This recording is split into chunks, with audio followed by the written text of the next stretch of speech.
हामीले अनुभवको बारेमा प्रश्न सोध्नुपर्छ कहिले कहिले मान्छेलाई हैन अनुभव अंग्रेजीमा नेपालीमा त सोधिहाल्छु जस्तै तैँले राजेश मल्ललाई भेटेको छस् भन्छु नि कहिले अथवा मन पर्छ भने अथवा तिम्रो फेभरेट हिरो के अरे एक्टर फुटबलर मेसीलाई देखेको छस् कसैको बारेमा अनुभव सुन्नु अनुभवको बारेमा प्रश्न सोध्नु सबैजना all ears to me please अनुभवको बारेमा प्रश्न सोध्नु पर्यो भने have you plus verb 3 have you been to Pokhara have you seen Ronaldo momo खाएका छौ भनेर सोध तिमी मोमो खाएका छौ भनेर प्रश्न सोध Have you eaten momo?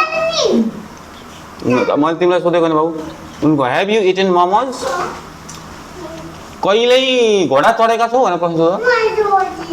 Have you riding horse? हैन Have you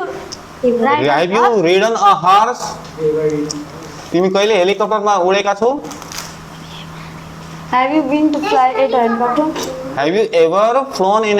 a helicopter Ever. के भयो हैव यु verb 3 एउटा verb भन्छु अब सेन्टेन्स बनाऊ है तिमीहरु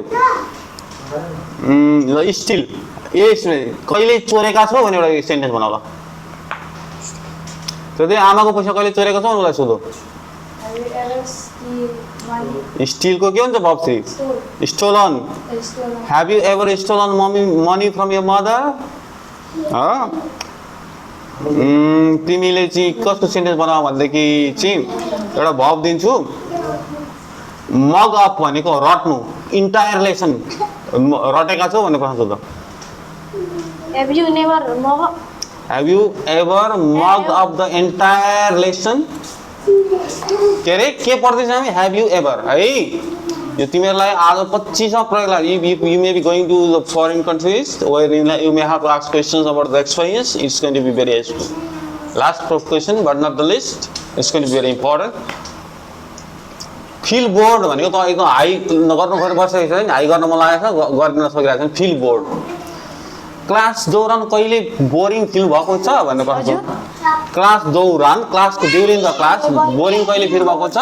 यो ऑडियन्सलाई पनि प्रश्न ल तिमीहरुको सबैले ल भन तिमी सब पढ्नु छ Have you ever feel bored the class? Bored in the bore the क्लासलाई बोर पारेको छ भने ever been bored? बिन हुँदैन बिन छैन हैव यु एभर